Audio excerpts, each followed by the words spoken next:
Once you've ruled out the impossible, whatever remains, however improbable, must be true. And it is not a question of a little occultism or a touch of mysticism, Mr. Denton. It is vampires, and there's a host of damned souls at telepaths. Thy father's spirit, doomed for a certain term to walk the night. Here, the old gods aren't dead. And what of the true God? He's dead. Can't complain. People assume that time is a strict progression of cause to effect, but actually, from a non-linear, non-subjective viewpoint, it's more like a big ball of wibbly-wobbly, timey-wimey stuff. You're listening to Paranormal UK Radio. Hi everybody, this is Irene and Mark, the host of the Paranormal UK Radio Show, the flagship show to the Paranormal UK Radio Network. With me today is him, Mark Mark who? Johnson. Thank you. You know what was funny is before we introduce our guest, we had previously interviewed back in 2017, and you know what? She screwed up my name way back then too. And we've only been screwing up your name since we've done the Unknown Origins radio show. I know. It's been about 15 years now. You think I don't know who you are. Well, who stayed at your house in a year and a half ago? Well, yeah, well, there was this funny American bloke walking around, but I didn't take much notice of him. I'm so abused. Oh, you are, aren't you? Really abused. Okay, come on then. Tell us the news. What's going on? Oh, my God. Where? Go on. Oh, I'll keep it with simple. Us, what's going on with us? With us? Well, we are in the process of publishing one book that you wrote, and then you and I are currently working on a book together. Paranormal themed, and hopefully that could be out later this year. Well, I hope it'll be out before or later this year. Well, you know what? It takes us to actually start writing, clickety click of the keyboard. Okay. Well, I'm starting that next week, aren't I? Yes, you are. Yeah.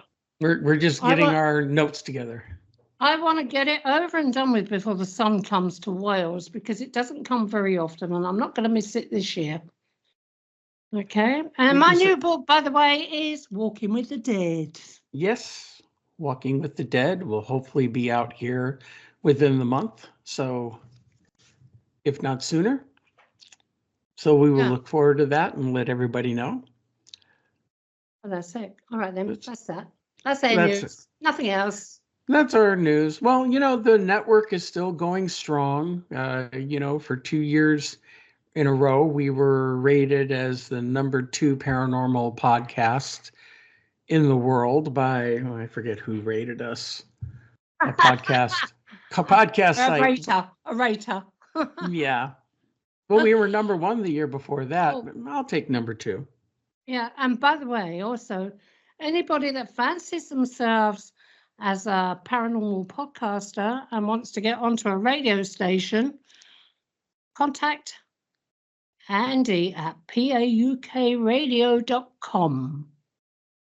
Yep, we are definitely looking for new shows to add to the network. Yeah, so want some fresh blood. Yes. Fresh blood. So what does that make us? Vampires.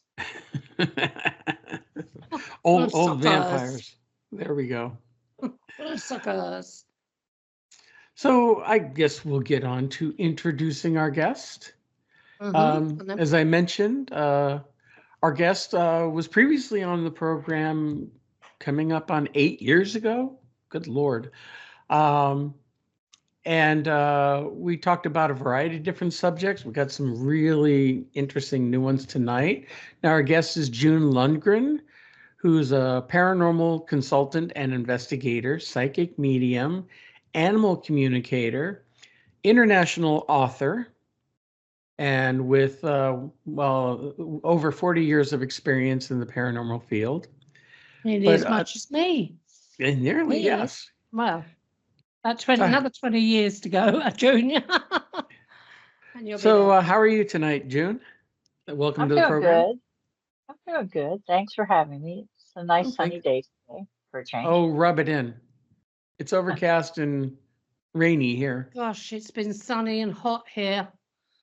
It really is. Also- And also June's been, Yeah. and June's been laying about on the beach. Too Haven't you, stormy. June? Too stormy for that. Laying about in the timeshare in the pool. Yeah. Okay. All right then. Yes, and Mark, you say it's not very good weather there where you are. No. It's sunshine in here. Enjoy it while you can. Yeah, You get like what? Maybe a week's worth of sunshine a year? yeah, maybe. Uh-huh. Yeah. If we're lucky. So, June, we wanted to talk to you today about your last couple of books that you put out, which is a subject that interests and fascinates a lot of people, dealing with demons. Can you tell us a little bit about the books? What got you into that type of research? Well, I've always been able to see demons in their true form. So, and I've always been able to see them, communicate with them, and get rid of them. So it's since I was 4.5, I've been seeing them in their true form, which is not how most humans see them. And that's probably because I have an archangel for a soul. I died back in '86, and I went to the other side, and Michael, the archangel, was there. He says, "This is who you truly are." He said, "You're Ariel, the archangel. You were sent down to relive human lives and to learn to have compassion for mankind." Because she's a demon slayer, she has a thing about humans. Because in her experience, a lot of humans will summon demons, and then they cry out for help. So it's like, that's the way it is. But people say that when she comes forward when I'm doing a removal, they see physical manifestations. They see wings coming out of my shoulders, my eyes turn white, and my face and my voice changes. And those are just some physical manifestations of her. But I've been doing this since 1986. And when I went to the other side, Michael says, "This is what you're supposed to be doing. You're supposed to be, dealing with the demons." So I've been doing that since '86, removing demons. I can do it from a distance because I don't have to be there in person. All I need is a picture or an email or something, some communication of some form, and I can see what's there, how long it's been there, what it's been doing, and then I can get rid of it. Okay. And what do you class as a demon, June? A demon is something that's never been human. It can never take on human form or physical form. It is like, there's Lucifer, and then there's the old demons, which are the most powerful. And then there are the lesser demons, which I liken to hormonal teenagers. And then there are the minions, the shadow people, the harpies, what they used to call imps, creepy crawly dudes. Those are all. Okay. Well, which I call critters. Astral critters. Yeah, I call them critters.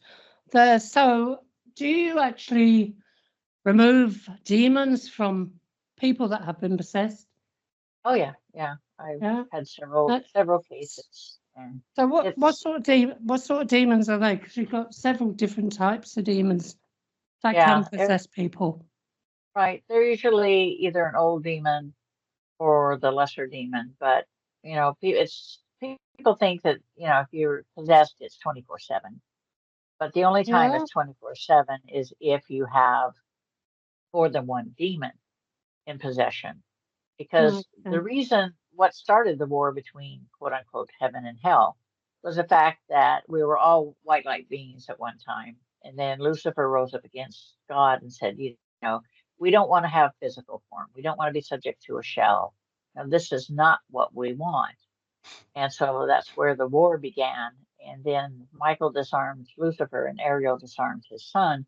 And God said, we're not going to put up with this anymore. You can't live among us. So he opened a rift into a dark realm. And that's where he put them and sealed the rift. But, Okay. at first they were happy with it because they didn't want to have to deal with, taking on physical form or anything like that.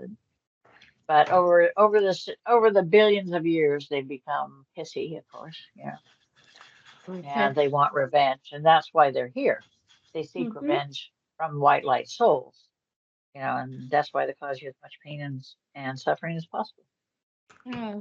So when they actually, sorry about Mark, but when they actually possess somebody, you can tell what type of demon it actually is, whether it's a Clausius, a Pertus, or a Peti. Yeah. It's just quite simple. I just know, and it's like I can usually tell when something's coming long before it's coming. Yeah.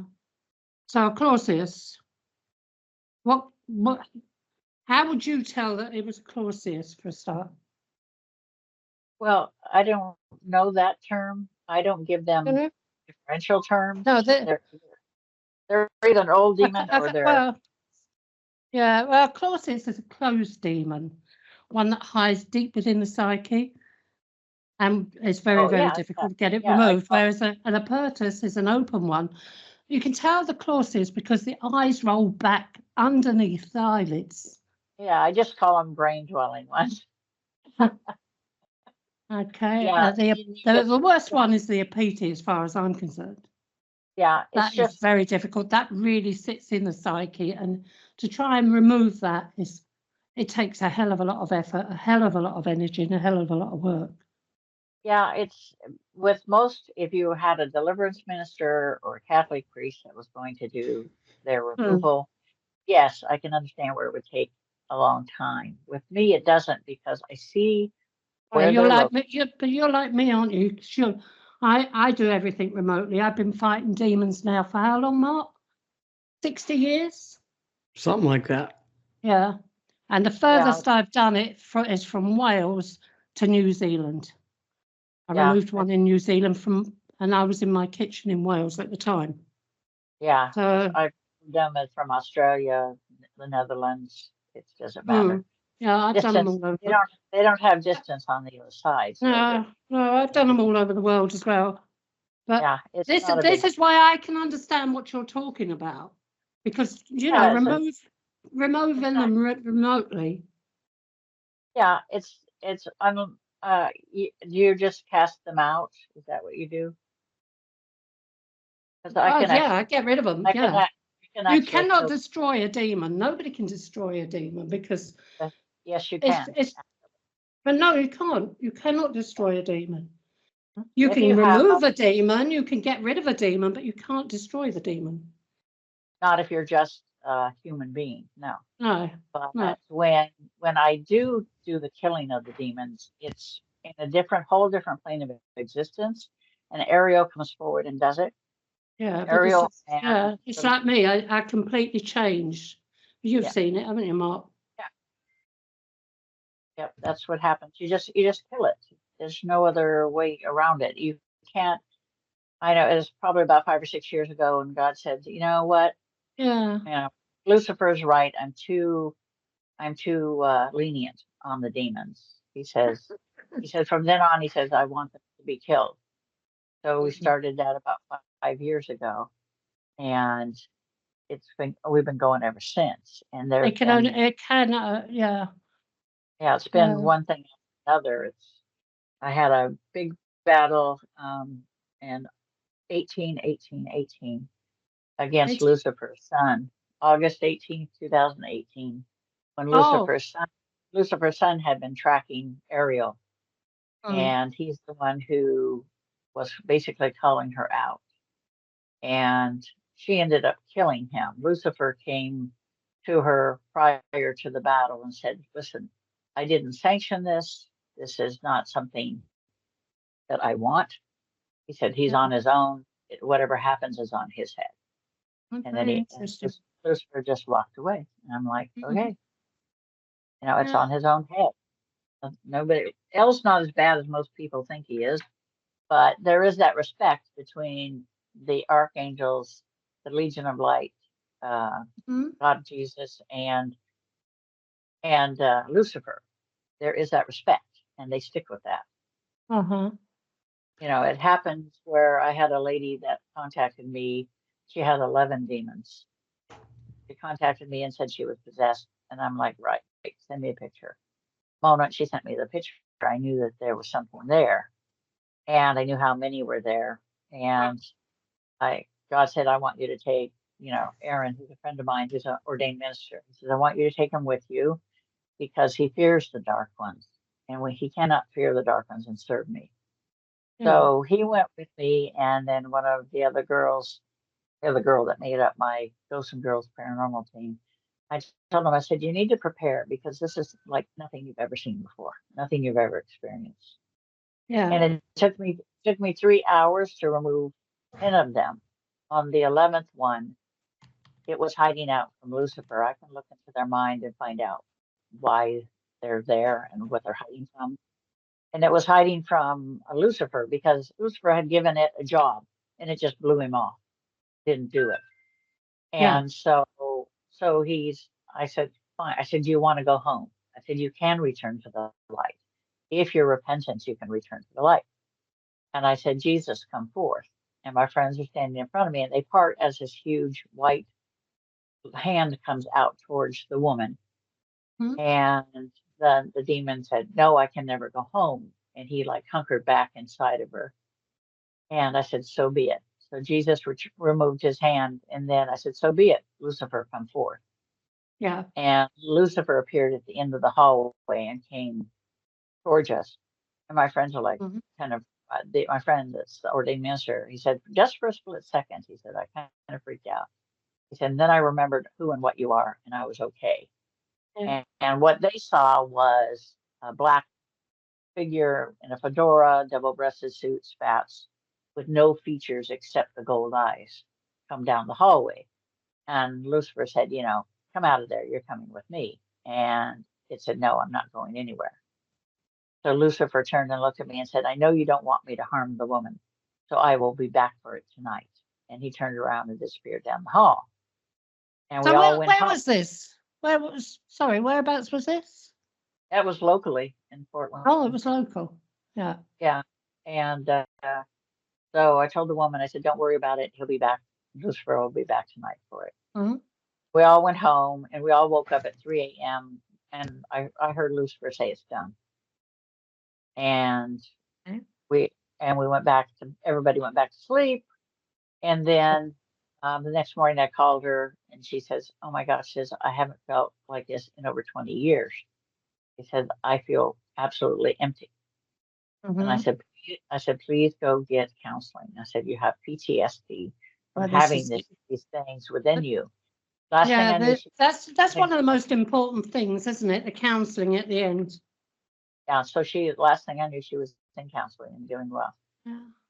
So, June, what do you think? What do you think of elementals? I like elementals. Most of them are pretty good. Yeah. Most of them don't bother you. Yeah, we got some pretty good ones in Europe. The one at Leap Castle for a start. Right. It's, yeah.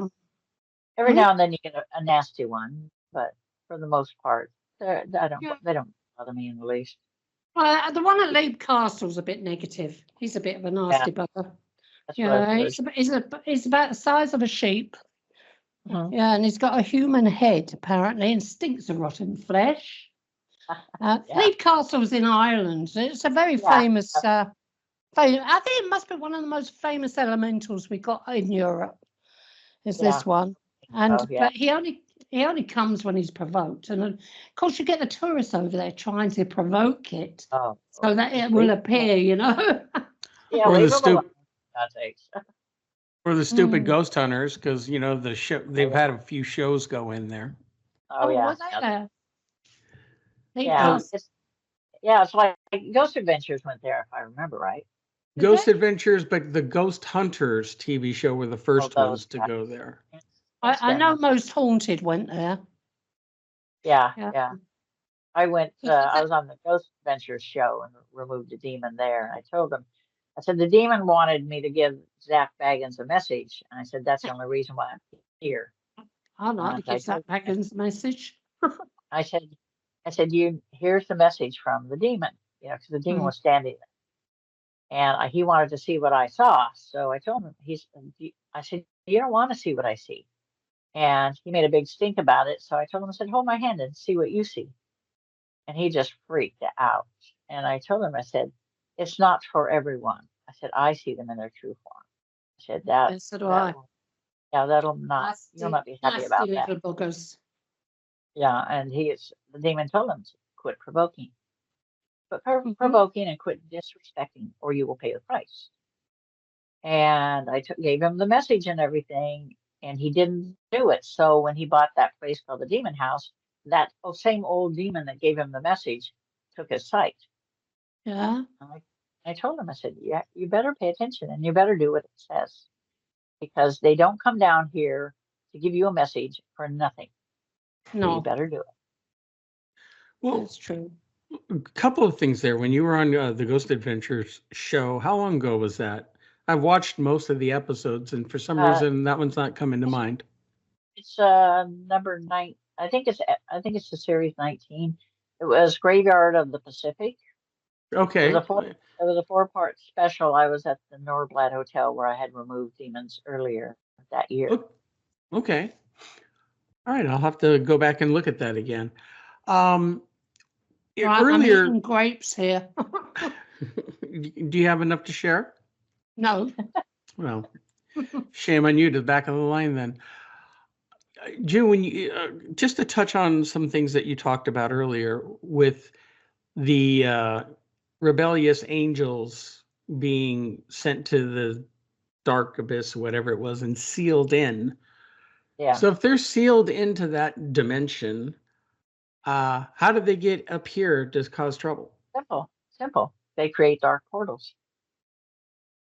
They open a Okay. doorway into our world. It's not like they can't open a doorway into the light, but they can into our world, because stop and think about it. How many paranormal groups do you know that are out there that do not protect and do not close the portals that they create in their investigation or their scrying or their reading tarots? Everything like that opens a portal. And if you don't close it, anything and everything can come through. It's like leaving your house door open. Yeah, come on down. I definitely agree with that, especially people who use Ouija boards, whatever. They don't know how to close them properly. But Right, exactly. but you also said that one of the reasons they rebelled was because they didn't want to come into human form. So now, why all of a sudden would they choose to inhabit and possess human bodies? See, that's the thing. It's not like they're being reborn and stuck in the shell for, 90, 80 years, whatever. It's different because they can come and go, and they do, in a human body. They do that to just create more problems for the individual, more pain, more suffering. Control. Yeah, and it's Control. about control. That's why, it's kind of interesting where people will say, well, this person is this person is possessed, this person is this or that. And it's like it's really, there's not as many true possessions as one would Oh, think. very rare. Yeah, it's a rarity that they're true possession. This woman that had it for 20 years had true possession. But there are others who just have attachments, or are just influencing. It's all about what they choose to do. And demons travel in packs. So, they're not loners like the shadow people are. Shadow people are loners, but the thing is, whenever someone connects with me, the activity will usually ramp up because they know who I am and they know what I am. And they don't want to be anywhere near Ariel because they know that she will absolutely kill their ass. That'll be that.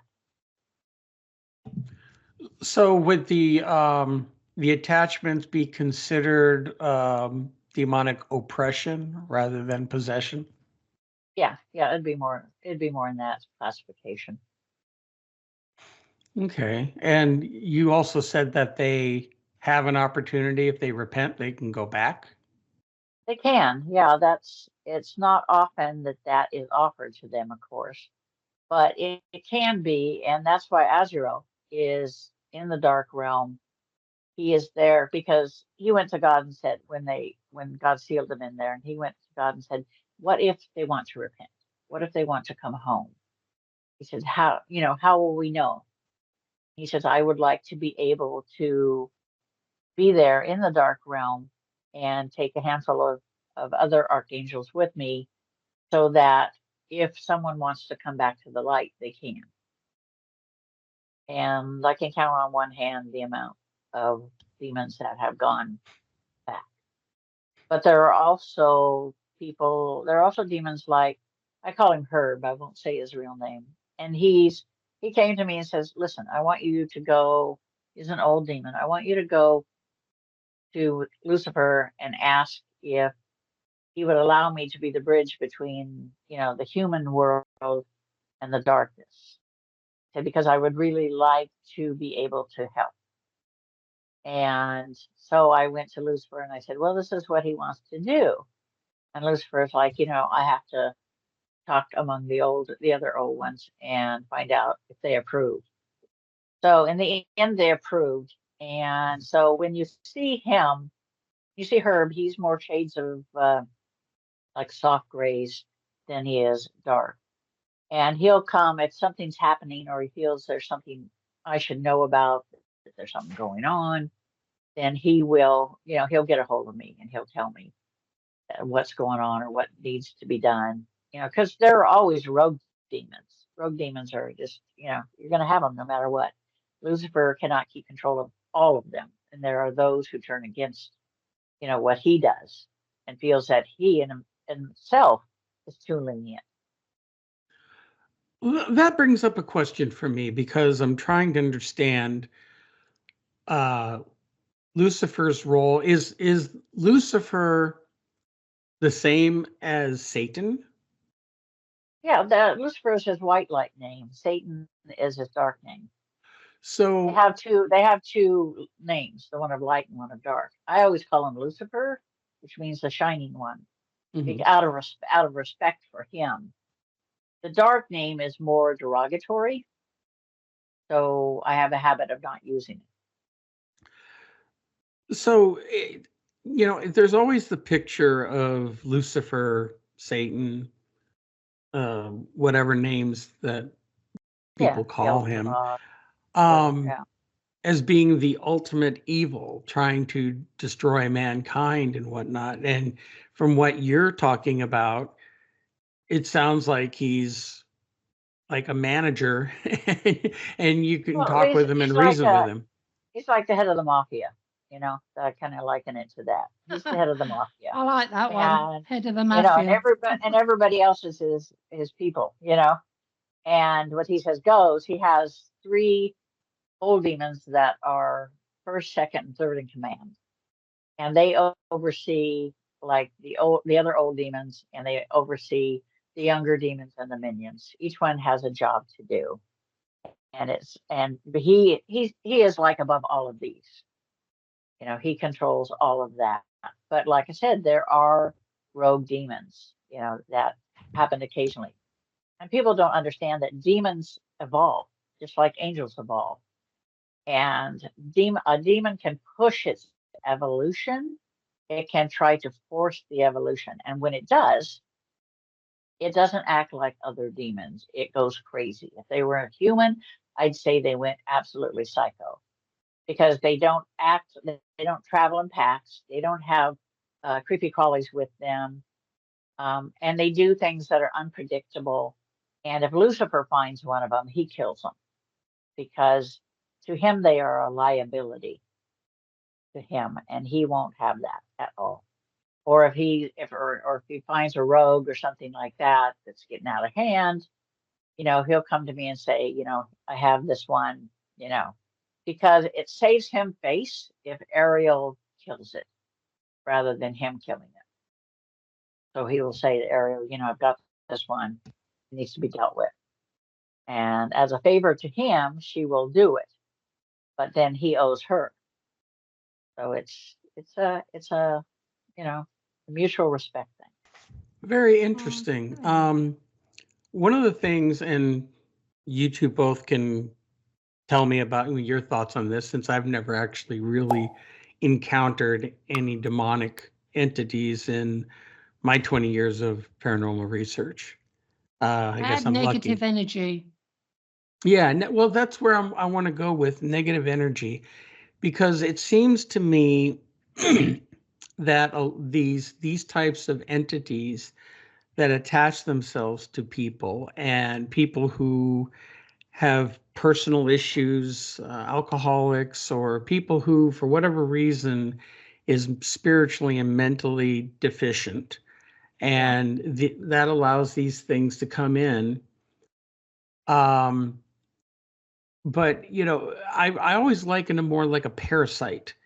It's because these things consist of negative energy, they feed on negative energy, and so they create as much chaos in a person or multiple people's lives, in order to create that negative energy of fear, hate, whatever, that just they feed on it, and the more they feed, the stronger they get. So I liken them to like a spiritual mosquito. Yeah, kind of. They're a pain in my Yeah, butt. that is quite a good allergy of them, actually. Yeah. Parasite. Yeah, they can be a pain in the butt, especially the incubus and succubus, because they're tricksters. Yeah. But whenever you remove a demon, you have to remove the negative energy that has been created by them as well in the physical It's not and it's not only esoteric that, body. is it? It's not only that, No. June, but you've also got to put the positive energy back into the place. Yeah, Especially if and it's that's what we do when we do the cleansing of the we remove the energy and put in its place the white light energy, so that it can purify and clear everything away. But people have a tendency to think that, if a demon is attached to one individual, that's the only person they affect. But that's not accurate. They affect everyone within that person's inner circle.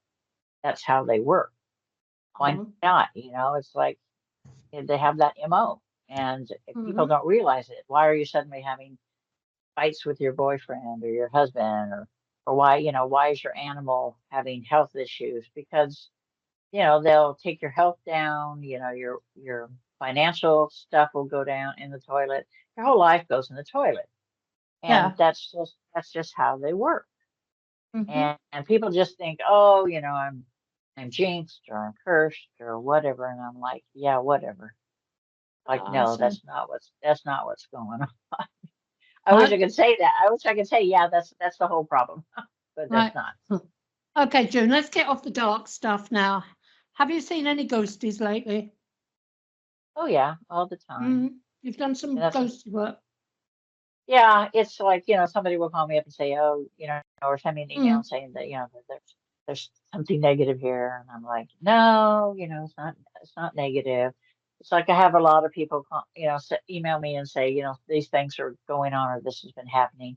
Yeah. And you just, and then you get a picture of the location. Yeah. Yeah. So you get a picture of the location. It's like, oh, it's your cousin or your mom or your dad or whatever. And then you give them the message that they're there to, to deliver. Yeah, but this is it.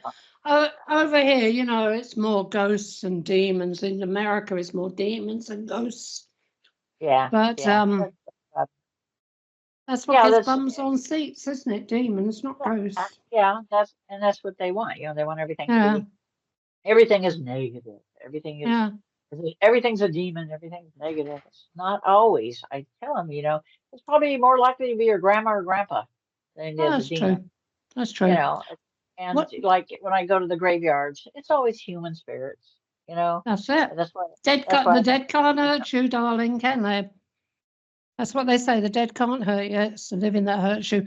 But so I wouldn't wander around over here in a graveyard on my own at night. Not no more. Yeah, no, I don't bother. But it's not the dead that I'm worried about. It's more the living. It's the living. Yeah, it's the living. Yeah, my grandma said that. She was a medium. She always says, it's not the dead people you have to worry about, it's the living.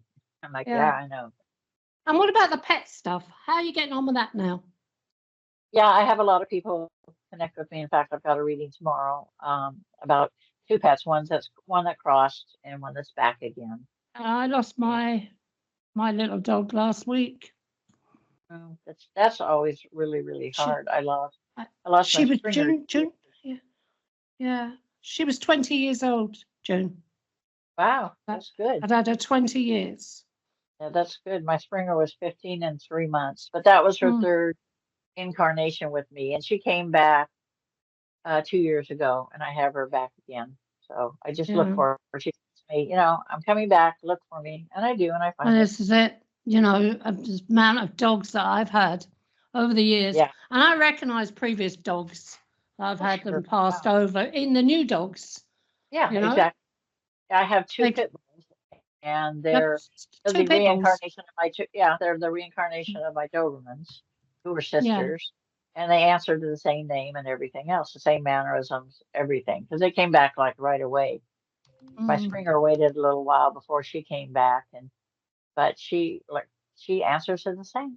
I mean, I know it's her. I can see her energy. I can see her within the physical body of the new one. This is it, isn't it? It's sad when you lose them, especially after 20 years. She was blind and she was deaf, but she used to still beat the other dogs to the utility room to get her food. Oh, How she done it, I don't know. And my garden is massive. She'd be down the bottom of the garden. She'd find her way to the door. Yeah, her nose didn't fail her though. Her nose was still working. Yeah, it certainly was. Yeah, their noses were. We had one like that too. We had what they call a clumber spaniel. Yeah. And he couldn't hear, he couldn't see, but you toss him a piece of food and he's got it. No yeah.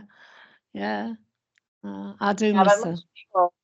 Most people that come to me for animals, it's usually because there are behavioral issues with the animal. And so I can actually connect like I'm talking to you with the animal. At first, they seem a little startled, but once they realize that they can understand you and you can understand them, then we have our conversations about what's going on and what the problem is. And you're I a whisperer, animal whisperer. Yeah, I talk to them about it, and it takes care of it. They're fine after that.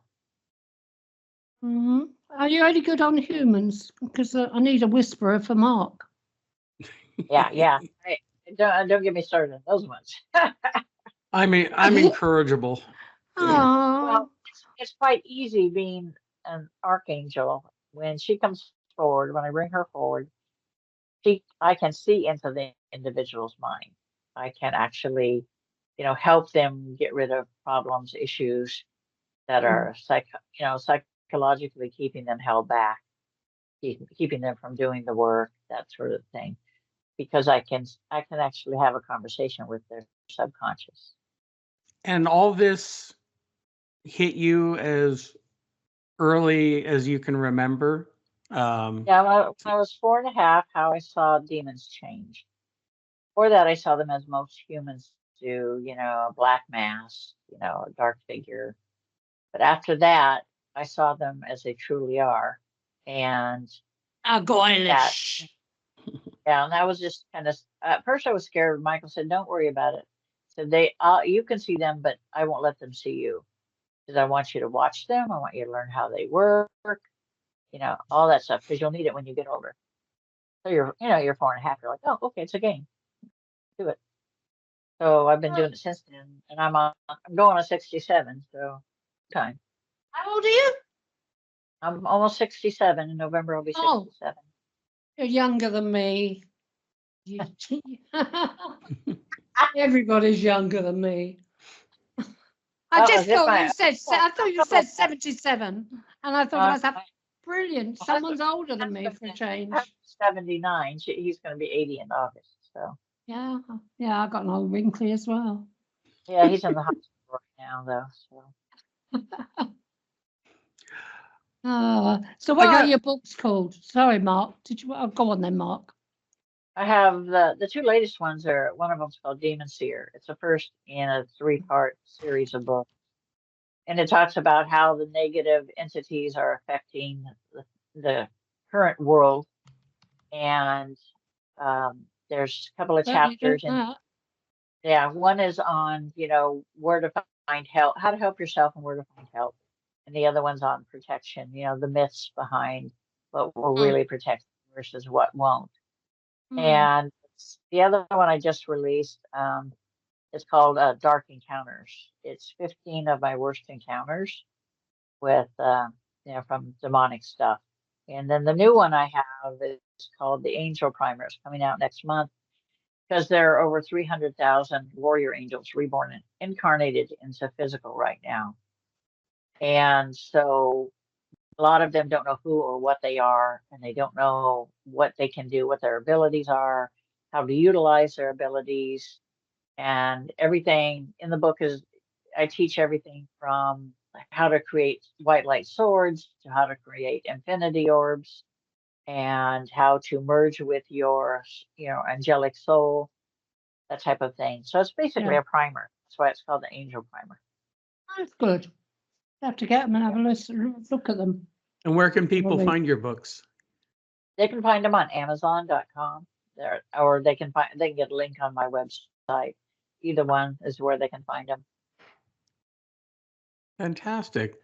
What's your website? MysticConnections.org. Okay. Hope everyone's taken that down on a piece of paper. MysticConnections.org. And it'll get you there. It talks about, my Demon Seer site as well. Part of it feeds into it's three of them in one. My Ghosts and Girls Paranormal Investigation site and the Demon Seer site, and then the Mystic Connections. Oh, brilliant. Okay, Mark. Well, June, thank you very much for coming on the program again. It's lovely talking with you again.